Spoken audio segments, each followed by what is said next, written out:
Bem, nunca saberemos porque George Russell saiu da pista no final do Q3. E se Max tivesse terminado sua volta, conseguido a pole, ou Lando respondido e recuperado a posição. Como está? Lando Norris está na pole position, seguido por Max Verstappen e Carlos Sainz para o Grande Prêmio do CNSA em Austin. Volta brilhante de Lando Norris. E em um dia, até agora, quando você teria que dizer 2 dias, até agora, quando a McLaren não estava em seu melhor, eles têm muitas atualizações na McLaren. Talvez ainda não tenham ajustado isso. Eles precisam de mais tempo de teste. Este é um fim de semana de sprint, é claro. E houve algumas mensagens de rádio interessantes enviadas para Lando no início da classificação, do tipo, faça sua frenagem em linha reta. Sabemos que a frenagem em alta velocidade, é um pouco inconsistente. E tenha em mente que houve muitas mudanças nas curvas da McLaren, incluindo os dutos de freio e o resfriamento dos freios, tudo relacionado à aerodinâmica, mas que mesmo assim afeta os freios. Portanto, isso estava presente. E ambos os engenheiros disseram aos pilotos: deixe o carro fazer o tempo que sabemos que ele pode fazer. Não force, não pressione, o que foi interessante. E bom de ouvir, pois parece lógico.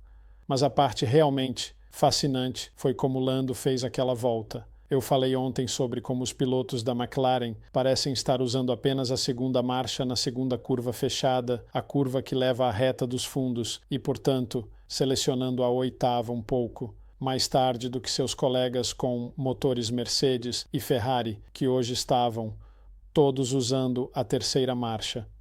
Vamos entrar nisso na parte posterior do vídeo. Então, não houve diferenças lá, agora.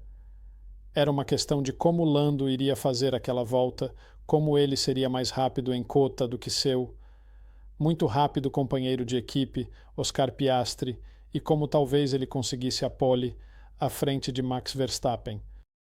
Após uma corrida de sprint em que ele parecia, bem por um tempo, fez uma largada muito boa, uma ótima ultrapassagem em George Russell, mas depois os pneus se desgastaram na McLaren e eles presumivelmente fizeram algum trabalho de configuração no carro, para contrabalançar isso. Vamos ver, obviamente, na corrida de amanhã como isso vai, mas, deixando isso de lado, ainda havia a pole potencialmente para Lando conseguir, dirigindo lindamente, como ele está, já mencionei, em alguns vídeos, voltando a Silverstone e a Spa também, como Lando e Monza têm essa coisa maravilhosa de conseguir, sob pressão real, não estar nos freios ou no acelerador por 1 milissegundo ou mais, apenas para deixar o carro se estabilizar. Ele fez isso ao entrar na primeira lesma em Monza quando estava tão rápido lá. Em Cota, eu não conseguia ver uma curva onde ele pudesse fazer isso, mas eu estava errado, porque a penúltima curva, que é em Cota, quanto mais olho para ela, é uma ótima curva. Provavelmente é a melhor curva do circuito. É uma curva onde vemos muitas coisas dando errado, e foi lá que George Russell teve seu acidente. E vemos muitos giros lá. É uma curva muito rápida. Você a aborda na 7ª marcha, após aquela longa curva à direita, e é uma curva de 5ª marcha. Eu falei sobre isso como uma curva de 5ª marcha ontem. E todo mundo reduz de 7ª para 5ª. Mas o que Lando fez em sua volta, que acabou sendo a pole, foi passar por essa curva em 6ª, o que por si só, não sei se a equipe dele sabia que ele ia fazer isso, mas foi uma decisão inacreditável, porque estamos falando de uma entrada em muito alta velocidade aqui. E, novamente, para fazer isso, ele teve que tirar o pé do acelerador e dos freios, momentaneamente, apenas para deixar o carro se estabilizar. E, enquanto ele passava pela curva em 6ª marcha, começou a perder um pouco de aderência. E Lando, simplesmente, modulou perfeitamente a direção e o acelerador, enquanto o carro ficou um pouco de lado. Agora, foi exatamente isso que Oscar Piastri fez ontem, mas ele ultrapassou a linha branca ao corrigir isso e perdeu sua volta. Lando, quase a mesma coisa, mas quando o eixo traseiro estava sobre a linha branca, ele tinha a roda dianteira esquerda apenas do lado esquerdo, do lado correto da linha branca na frente, e conseguiu escapar disso. Mas houve uma leve sobreviragem ali. Mas a verdadeira chave para isso, e eu tenho os números aqui, Lando, ao fazer isso, passou de 282 km por hora na 7ª marcha para 218 km por hora na velocidade de entrada. Essa foi a menor velocidade de entrada que ele teve ao entrar naquela curva na 6ª marcha. Em contraste, Oscar Piastri saiu daquela curva de 7ª marcha mais rápido a 284 km/h, mas não tenha pensado em usar a 6ª marcha e deixar o carro flutuar um pouco, Isso nem estava no vocabulário dele ou algo assim, mas ao descer para a quinta marcha, ele reduziu a velocidade para 206 km por hora.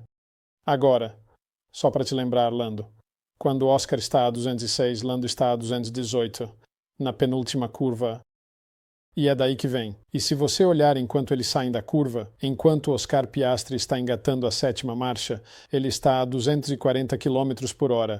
Lando Norris, naquele momento, e estamos falando de cerca de 1/3 do caminho ao longo daquela reta até a última curva, 253 km por hora, portanto, 13 km por hora mais rápido na saída. Agora, a grande questão era o que Max Verstappen iria fazer. Max foi muito rápido no setor 1. Nunca vimos o que ele iria fazer no setor 3, através daquela seção da pista.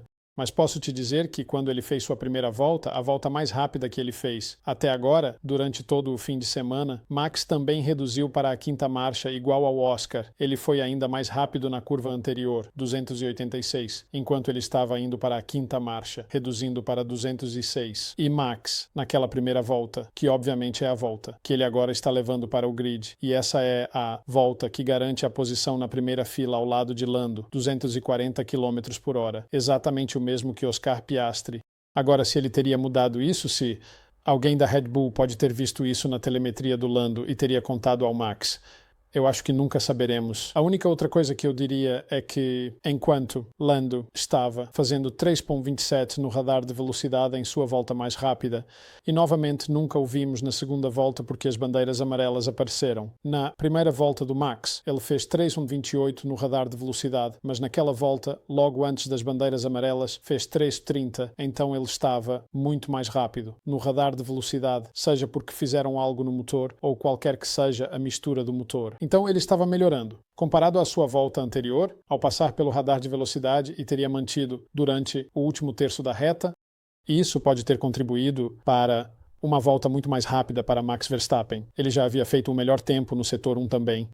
Mas se ele teria passado por aquela penúltima curva em sexto, eu não sei. Gosto de pensar que não, porque gosto de acreditar que Lando fez isso, absolutamente. Pensando por conta própria, provavelmente foi algo natural, e ele tem essa habilidade. A razão pela qual ele consegue fazer isso é que ele pode deixar o carro flutuar. Ele está entrando rápido demais na curva, rápido demais na sexta marcha, mas ele deixa o carro apenas se estabilizar e então ele conseguiu segurar tudo ao sair da curva. Simplesmente fabuloso de assistir. Interessante que George Russell saiu ali porque ele novamente era. Outro cara, ele foi semelhante, ele entrou em sétimo, sexto, então deixou o carro flutuar, saiu dos freios, deixou o carro flutuar, deixou flutuar e então percebeu que não iria conseguir. E então freia e desce para a quinta marcha e muito tarde então gira e colide com a barreira Tech Pro e apenas como uma parte. É claro que isso mostra a diferença entre a McLaren e a Mercedes aqui. Muito mais downforce na McLaren e um carro muito mais previsível, obviamente. E Lewis Hamilton na classificação nem saiu do Q1. Sim, houve um tempo de volta deletado, mas ele disse muito calmamente e de forma bastante tocante, eu acho, pelo rádio pessoal, o que aconteceu com este carro. E você mal conseguia ouvir, mas o que posso dizer é que a Mercedes está de volta à borda da faca. Como Max não completou aquela volta, nunca saberemos, mas, mesmo assim, ele está na primeira fila e, do lado esquerdo do grid, que é o lado interno, na entrada da curva 1, Lando agora está na pole do lado direito, o lado limpo do grid, mas em Austin não há uma grande vantagem, pois a aderência extra na largada é contrabalançada pela corrida relativamente curta até a primeira curva, e além disso, estar do lado interno não é um mau lugar para estar na entrada da curva fechada, na frente do grid. Talvez, se você estiver no meio do grid, queira estar do lado externo, apenas para ver o que está acontecendo. Então, sim, uma muito boa primeira fila para o Grande Prêmio amanhã. Carlos Sainz e Charles Leclerc se qualificaram em terceiro e quarto. Para a Ferrari, eles não completaram suas voltas. Isso apenas trouxe tudo a um fim prematuro. George saindo assim, mas ótimo trabalho de Carlos Sainz. Ele fez um trabalho fabuloso na corrida sprint. E então, novamente, ele superou seu companheiro de equipe Charles Leclerc na cota. Então, realmente uma performance impressionante do Carlos lá. A Ferrari, em terceiro e quarto, não pode de forma alguma estar desapontada com isso. Eles têm a segunda fila garantida. Então, Oscar Piastri, que eu acho que foi um pouco decepcionante, quero dizer, obviamente vindo de onde ele estava, na qualificação ontem com aquele tempo deletado e classificando-se em 15º para a corrida sprint, e então, você sabe, passando muito tempo no tráfego e recebendo uma penalidade na corrida sprint. Foi um pedido difícil para ele, fazer muito na qualificação, eu acho. P5 em um carro com o qual Lando conseguiu a pole e, como eu disse, uma grande diferença naquela penúltima curva da volta, porque ele a está fazendo em quinta marcha, enquanto Lando a fez em sexta marcha, o que é realmente uma grande coisa. George Russell em sexto lugar no Mercedes acidentado. Pierre Gasly se destacou na Alpine. Muitas atualizações na Alpine também. Não falamos muito sobre elas ontem, mas eles começaram a fazê-las funcionar lá. Ollie Oaks está fazendo um ótimo trabalho como chefe de equipe na Alpine e Pierre Gasly está se saindo muito bem. Esteban Ocon não estava tão longe, a 3 décimos de Pierre, mas foi um excelente e sólido resultado para a Alpine. Fernando Alonso, também com grandes modificações na Aston Martin que ainda não se ajustaram realmente ao carro. Eles ainda não conseguiram resolver isso. Fez um bom trabalho no final. Ele estava ali ou por perto de Lance Stroll, mas conseguiu, sob pressão, como sempre faz, estar lá, fazendo o que sabe fazer. Classificado em oitavo, Kevin Magnussen, que pilotou bem durante todo o fim de semana. P9 para a Haas Ferrari. E sim, Sérgio Pérez teve um desanimador P10, pelo menos pode-se dizer que ele conseguiu entrar no Q3, o que foi algo bom, e Yuki Tsunoda ficou em P11. Mas Liam Lawson foi o piloto destacado, na minha opinião, da outra metade do grid. Ele ficou sem pneus macios e seu trabalho no Q2 foi basicamente tentar dar um vácuo para ajudar Yuki a se classificar para o Q3. Não funcionou, porque, como Yuki disse, Liam provavelmente nunca fez isso antes. Eles não tenham falado sobre isso antes de saírem. Basicamente, o Liam ficou no meio da pista e o Yuki desceu por dentro. Sujo, pegou sujeira nos pneus, não ajudou. Ele disse, por favor, diga ao Liam para não me fazer mudar para o lado esquerdo, está sujo. O Liam fez 33.3 no Q1 com um novo conjunto de pneus. 33 em Q1. E Yuki, no Q2, fez apenas 33.5. Então, um trabalho bom de Liam Lawson, incrível. Como falamos há anos, como renovar. Com Daniel Ricciardo. Ele poderia estar lá o ano todo. E agora a Red Bull deve estar pensando, queremos Liam Lawson na equipe A para 2025. Como eles vão fazer isso acontecer? A outra partida, não consigo imaginar que colocariam Sérgio Pérez na equipe V-Carb. Mas eles podem... Pode ser uma coisa que eles poderiam fazer, mas seria ótimo ver Liam Lawson ao lado de Max Verstappen na equipe A. Se isso vai acontecer ou não, pelo menos ele agora tem sua vaga garantida. Realmente uma performance de pilotagem muito boa por parte dele, eu pensei, e nem a Williams surpreendentemente conseguiu sair do Q1 nesta ocasião, e Alex Albon conseguiu superar Franco Colapinto, o que vale a pena mencionar, porque Franco Colapinto tem sido muito bom, e ele ainda foi bom novamente, mas Alex Albon se organizou nesta ocasião e conseguiu. Mas eu suponho que a outra grande história foi, como eu disse, Lewis Hamilton não conseguindo sair do Q1, sobre o que eu realmente não sei o que dizer. George tem estado presente ou por perto toda vez que a pista esteve aberta e eles saem. Sim, ele teve suas saídas, teve seus momentos e agora ele teve seu acidente, na beira do limite em um carro que é difícil em termos de entrar e sair da zona de aderência. E Lewis, que sempre terá, por ser um 7 vezes campeão mundial, sempre terá um pouco mais de margem quando o carro não lhe dá o feedback que ele deseja. E ele parecia realmente arrasado hoje no rádio, mas eu imagino que, sendo Lewis, ele vai se recompor e tentar fazer algo para os fãs amanhã. Então é Lando Norris na pole para o Grande Prêmio, com Max Verstappen ao seu lado e um bloqueio da Ferrari na segunda fila. A corrida sprint, por sua vez, nos fez questionar se ele tem vivido em algum tipo de zona crepuscular desde que Max venceu o Grande Prêmio da China, porque desde então a Red Bull parece ter tido um problema em ajustar o carro para curvas de alta e baixa velocidade na volta, além de cuidar do desgaste dos pneus. Mas nada disso foi evidente hoje na corrida sprint. Max liderou a corrida da pole, liderou na primeira curva, Lando fez uma boa largada, Carlos Sainz. Mas Max foi o primeiro a sair da primeira curva e então se distanciou, estilo clássico de Max Verstappen, inicialmente de Lando Norris, que fez muito bem para chegar a P2. Vamos falar sobre ele. E depois, Carlos Sainz, nas voltas finais da corrida, fez a volta mais rápida. Este é provavelmente o momento chave da corrida sprint. Max fez a volta mais rápida. Na sua última volta, Tirdeg, sem problema. Se você for mudar alguma coisa, o assoalho é a parte mais radical de um carro de Fórmula 1. É a parte do carro que determina a força de downforce em relação ao arrasto. É a chave para o carro. E é isso que a Red Bull modificou, desenvolveu e fez um trabalho bom. Enquanto isso, a McLaren, analisamos isso ontem, o número de atualizações que eles têm aqui em Austin. Nenhuma delas se enquadra na categoria do assoalho. São todos tipos de pequenos ajustes aerodinâmicos nos 4 cantos, asa dianteira, a asa traseira, e você se pergunta se eles têm brincado demais com um carro que era muito bom desde o início. A Ferrari não trouxe realmente atualizações, mostrando isso para a McLaren, Mercedes na corrida sprint de hoje. De qualquer forma, voltando a Max, ele dirigiu muito bem. Eu pensei, e antes que alguém mencione, porque falamos incessantemente neste canal sobre como Max, Lewis e Charles, em particular, se enquadram na categoria de pilotos de curvas curtas. Eles tentam entrar na curva mais cedo, estendendo a reta até a curva. Eles não se preocupam com a velocidade mínima, mantendo alta velocidade mínima no meio da curva. Tudo o que eles querem fazer é conseguir a rotação no menor momento possível de desvantagem. E em seguida ter uma boa saída reta, estendendo, se preferir, a reta na saída também. E é isso que Max normalmente faz. Mas ao entrar na curva 1 foi bastante interessante nas primeiras voltas, quando a câmera estava apenas segurando sua posição ali, observando todas as diferentes linhas de entrada. Foi interessante que Max estava fazendo a curva tarde na primeira curva. E antes que todo mundo diga o que o Windsor está dizendo, posso te contar o que está acontecendo ali.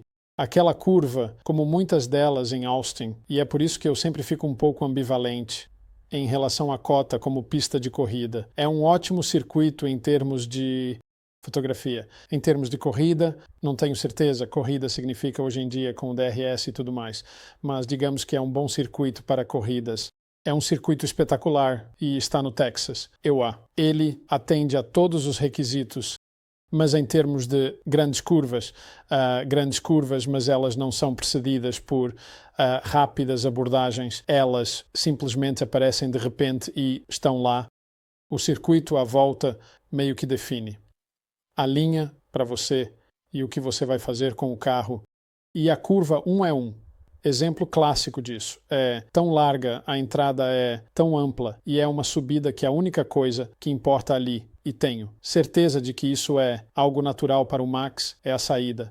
Então, ao entrar na curva, todos os pilotos que normalmente estariam bastante abertos, entrando bem tarde, podem se ver presos a uma entrada relativamente precoce e, em seguida, fazendo sua rotação no meio da curva, e então comprometer na saída porque eles estão possivelmente um pouco mais apertados do que normalmente estariam. Enquanto isso, Max estava entrando. Mesmo naquela volta de abertura, tudo o que ele pensava era na saída. E foi interessante porque ele tinha Lando dentro dele e também tinha George. Mas, mesmo assim, ele tomou uma linha mais larga para Max. Conseguiu tudo na saída. Ele estava fazendo isso durante toda a corrida. Essa não é a única curva onde ele estava fazendo isso em Austin. E eu apenas pensei que é um circuito interessante porque, na verdade, não penaliza um piloto como Carlos Sainz, ou um piloto como Yuki Tsunoda, ou um piloto como Nico Hülkenberg. Isso traz o melhor deles porque tem muitas coisas realmente legais, como áreas de frenagem e zonas de ultrapassagem, e todas as coisas que esses pilotos podem fazer muito bem. Mas eles não estão realmente perdendo terreno. Sainz não perde terreno para Charles Leclerc. Em Austin, eu não acho que haja algum lugar onde Charles tenha a oportunidade de fazer o que ele, Charles Leclerc, pode fazer em um carro. Em comparação com Carlos Sainz em Austin, dada a natureza do circuito, Você poderia dizer que está entrando nas S, mas as S são precedidas por um espaço muito curto de pista entre a curva 3, que é a direita, e depois entrando naquela seção muito rápida de esquerda e direita, na sétima marcha. Isso meio que te prende ali. É plano na sétima e é um boom, e então você tira o pé do acelerador, e basicamente está apenas seguindo o que a pista te diz para fazer. É muito diferente de Beckett's, que tem uma abordagem muito mais rápida. Por exemplo, e o mesmo vale para aquela curva longa. De qualquer forma, estou me alongando sobre isso. Estou dizendo isso porque achei realmente interessante ver como Max não estava nada preocupado em fazer uma curva antecipada na curva 1. Pelo contrário, ele estava fazendo a curva tarde e focando na saída. É a melhor coisa que ele pode fazer naquela curva. Nota máxima para ele. Não que ele se preocupe com isso vindo de mim. Um ótimo trabalho. Pressão no meio da corrida, mas em um momento a McLaren disse otimista para Lando: potencialmente, Max vai ter problemas com seus pneus traseiros. Por que eles estariam dizendo isso? Provavelmente apenas para dar um ânimo a Lando. Eu imagino. Enquanto isso, Lando está preocupado com os pneus dianteiros se desgastando de uma maneira que normalmente não acontece muito na McLaren, exceto, eu acho, em Monza, quando tanto Lando quanto Oscar desgastaram seus pneus de forma ridiculamente rápida após a primeira parada, porque estavam basicamente correndo um contra o outro. Então, sim, de qualquer forma, foi uma grande vitória para o Max, uma ótima equipe para a Red Bull, uma grande vitória também para a equipe de engenharia da Red Bull, e é bom vê-lo fazendo o que normalmente faz novamente. Eu disse que falavam do fim. Eu disse que, com certeza, Max ganhará uma corrida este ano. Quando diziam que a Red Bull estava em apuros, Max quer superar isso. Eu disse, ele sair, A, a equipe é boa, e B, ele pode ganhar uma corrida antes do final do ano. E eu digo 2 porque isso é só uma corrida de sprint, mas ele venceu uma corrida. Aí está, Lando Norris. Ótimo começo. Carlos Sainz, muito boa largada. Lando saindo da curva 1. Passa George por fora ao entrar na curva 2. Movimento realmente bom, George Russell está ao lado, McLaren é um carro melhor com esse combustível e todos eles estão com pneus médios usados, mas um trabalho muito bom de Lando Norris. Então, quem quiser descartar Lando como um cara um pouco molenga que não corre com garra, isso foi. Fora de George Russell na primeira volta da corrida sprint em Austin, lembre-se daquele movimento, foi uma manobra séria de Lando. E então, você pensou bem, você sabe, ele vai pressionar o Max. Talvez a McLaren, após uma classificação bastante duvidosa, ontem vai ganhar esta corrida. Mas Max começou a se distanciar. É um pouco mais de 4 km mais lento. Lando não estava no DRS do Max. E quando estavam lá sem DRS, Lando era pouco mais rápido na reta. Usar terceira marcha na corrida? Ele não disse, sim, assistimos Peter Windsor e percebemos que deveríamos usar terceira. Preciso confessar. Não notei porque não contei a volta dele, não foi grande. Mas Lewis Hamilton também usou a segunda marcha, em o que teria sido uma volta rápida, se ele não tivesse enfrentado aquele amarelo na curva 12 para Colapinto ontem. Ele usou a segunda marcha e George usou a terceira e foi mais rápido, mas Lewis está indo bem e ele poderia ser mais rápido que George, ele poderia conseguir a pole.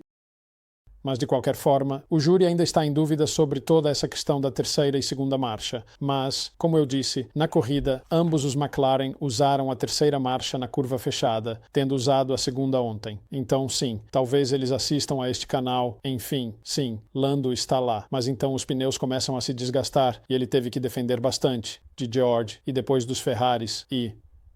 parte disso pode ter contribuído para o desgaste dos pneus, mas, mesmo assim, se alguém usou muito os pneus na corrida sprint, foi Carlos Sainz, e ele estava quase tão rápido quanto Max no final da corrida. Ele estava cerca de 1/10 mais lento. Então, um trabalho bom da Ferrari, sem atualizações, se não está quebrado, não mexa. Ganhamos algumas corridas, vamos continuar. E Carlos Sainz está sendo bastante impedido, lutando intensamente, com Charles Leclerc logo atrás de Charles nas primeiras voltas. Passando por aqui, então, Charles fazendo um undercut e coisas assim. E, sim, você sabe, eu realmente sinto pelo Carlos. Ele está sendo demitido pela Ferrari e está dirigindo lindamente, embora em um circuito onde Carlos não tem desvantagem real em relação a Charles Leclerc e apenas dirigindo, fazendo um trabalho bom e eventualmente ultrapassando Charles, para o desgosto de Charles, e então ultrapassando George e ultrapassando Lando, terminou em segundo. Realmente bom trabalho. E no final, não passar o Lando. Não foi tão ruim porque os pneus dianteiros do Lando simplesmente se degradaram totalmente e ele não tinha aderência na frente. E o Carlos o ultrapassou. Mas então o Charles Leclerc não conseguiu. É verdade que na última volta parecia que Lando estava meio que balançando um pouco durante a frenagem, e Charles fez uma coisa estranha onde de repente percebeu que Lando estava bem na frente dele e virou o volante para a direita, perdeu terreno e Lando ficou com a P3.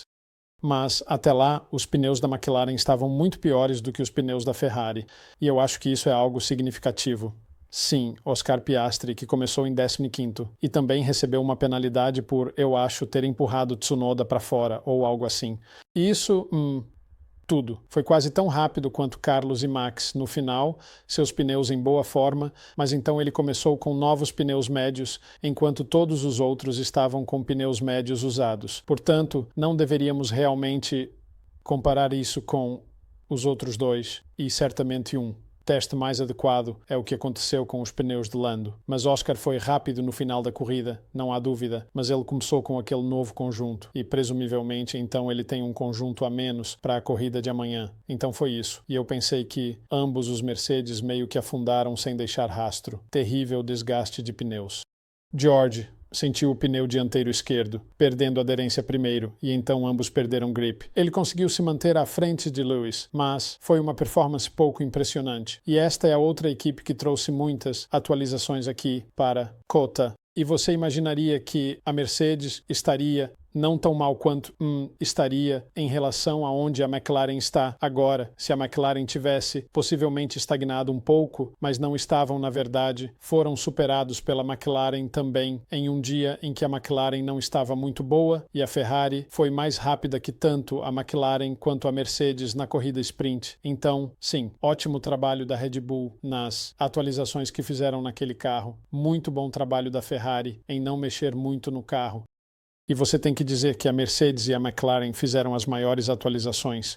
Possivelmente você poderia dizer que eles não puderam testar todas as atualizações e integrá-las no carro. Sim, é um fim de semana de corrida sprint. Muito difícil fazer isso. Acho que o júri ainda está deliberando, né? Eles sabiam disso desde o início. E a outra corrida sprint, o que, no Brasil, você sabe, é sobre a temporada de 2024. Boas corridas. Pilotos Kevin Magnussen e Nico Hülkenberg, que terminaram em 7º e 8º. Muito boa performance deles. Estão melhorando cada vez mais. Não estão. Agora estão consistentes com ambos os pilotos em cota. E Sérgio Pérez subiu para a 9ª posição, como deveria.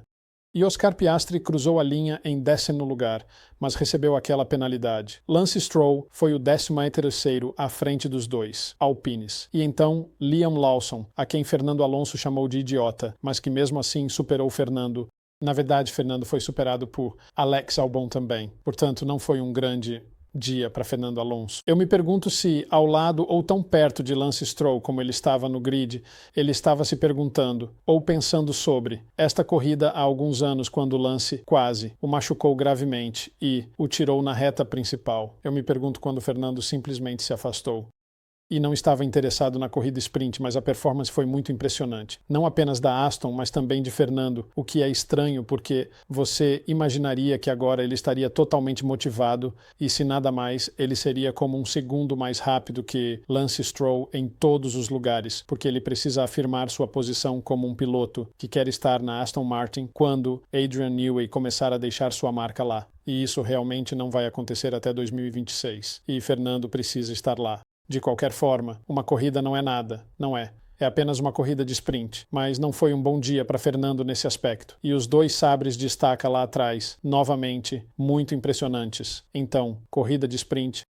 Ainda não sou fã das sprints. Acho que o Max resumiu muito bem depois, quando disse: é um fim de semana de GP. É uma coisa difícil o suficiente. Estamos tentando colocar o carro na janela. Estamos tentando ajustar o carro. E quando temos um fim de semana de corrida sprint, é como você sabe, para o que estamos nos preparando aqui. Temos muito pouco tempo para testar o carro. Então tivemos a corrida sprint, qualificação, depois vamos para o grande prêmio e é insatisfatório, isso é em resposta. Alguém que disse a ele: você é o mestre das corridas sprint, eu posso ser, mas Eu realmente não gosto deles. De qualquer forma, achei isso bastante interessante. E é bom ouvi-lo dizer isso, na verdade, expressar sua opinião sobre isso, como um tricampeão mundial deveria. Então aqui estamos, indo para o Grande Prêmio. Amanhã será um grande dia, será um grande evento. E essa é a principal coisa sobre COTA. Eu fui um pouco crítico em relação a ele como circuito, em termos das curvas que possui, mas não sou crítico em relação à sua posição no calendário, ao papel que desempenha na Fórmula 1. E também não sou crítico em relação a sobre quão fotogênico é e como fica bom na TV e de fato nas fotografias da loja, como você pode ver. Então, aqui estamos. Até amanhã. Um grande agradecimento à Jetcraft, à OM Exclusive e à Track Ninja. Cuide-se.